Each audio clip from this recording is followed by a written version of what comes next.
Idealism, جیسا کہ نام سے ظاہر ہے، آئیڈیلزم ایک آئیڈیل کی طرف ریفر کرتا ہے جو بہت حد تک تخیلاتی ہے، اور پھر تخیل کے بعد بعض دفعہ یا ان مینی کیسز وہ پریکٹیکل یا پریگمیٹک صورت میں بھی سامنے نظر آ جاتے ہیں۔ اب ایجوکیشن اور فلسفے سے اس کا کیا تعلق ہے، اس کو دیکھتے ہیں۔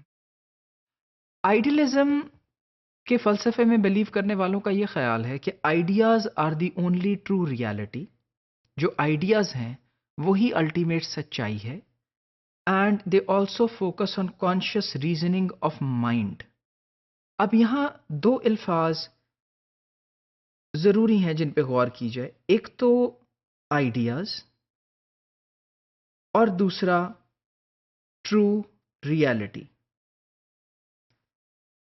تو یہاں اگر ہم یہ دیکھیں کہ یہ کہہ رہے ہیں کہ ideas are the only true reality, تو اس کا مطلب ہے کہ باقی سب چیزوں کو یہ ریئل نہیں کہہ رہے، ہر حقیقت نہیں کہہ رہے، جبکہ آئیڈیاز حقیقت ہیں۔ اور آئیڈیاز تو ٹینجیبل نہیں ہیں، کوئی ایسی چیز نہیں ہے کہ آئیڈیا کو ہم جا کے ہاتھ لگائیں، پکڑیں، فیل کریں اور دیکھیں۔ تو یہاں سے ہمیں یہ بات اخذ کر سکتے ہیں کہ یہ ایک تخیلاتی دنیا کی بات کر رہے ہیں۔ اور دوسری بات جو اس کے اندر کی گئی وہ یہ دیکھیے کہ focus of conscious reasoning in mind, consciousness, conscious reasoning, یعنی ریزن، کسی چیز کے ساتھ اس کا ریزن دیکھنا، اس کے ہونے کی وجوہات یا نہ ہونے کی وجوہات، اور مائنڈ میں the other thing that I want, the other word that I want you to attend is mind. Now what is mind? To date, the mind has not been discovered.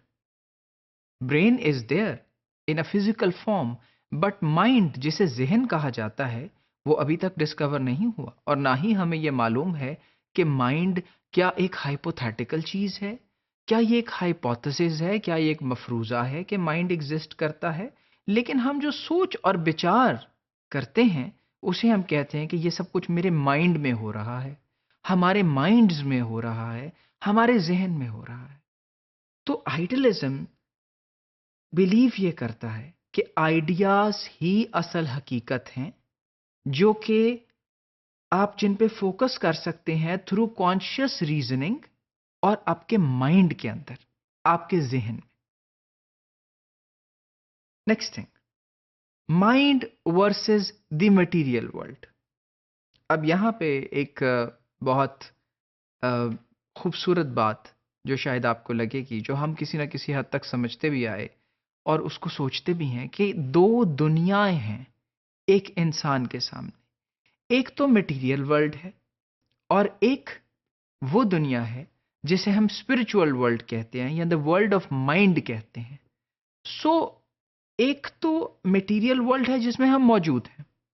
اب آئیڈیلسٹس کا یہ خیال ہے کہ میٹیریل ورلڈ سے آپ کا mind کی ورلڈ کے اندر جانا ایک امپورٹنٹ سفر ہے ٹوورڈز دی سرچ اور in search of the ultimate reality and truth.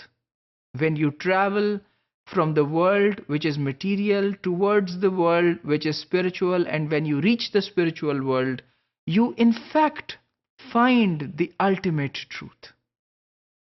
And for them also, the material world is ever changing.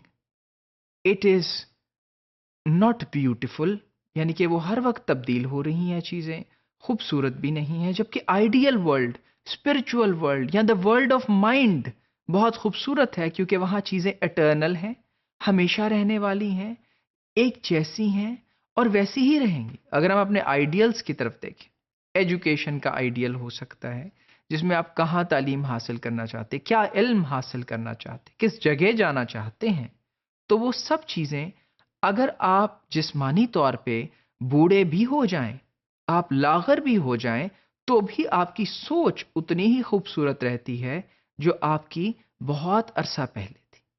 تو اس سے یہ ہمیں ثابت ہوتا ہے کہ جو مائنڈ کی دنیا ہے وہ بڑی پرماننٹ ہے، بڑی خوبصورت ہے، اور اس میں چینجز نہیں ہوتے یا ریلیٹیولی کم ہوتے ہیں as compare to the world which is material and where we are living in. And idealism in the modern world. In the modern world, it is practiced mostly within the religious and moral sects. کہ morality میں ہم ideals کی بات کرتے ہیں, religion میں ہم ideals کی بات کرتے ہیں, اور ہماری present جو دنیا ہے اس کے اندر idealism ہمیں religion میں اور ہمیں moral educations کے اندر نظر آتا ہے.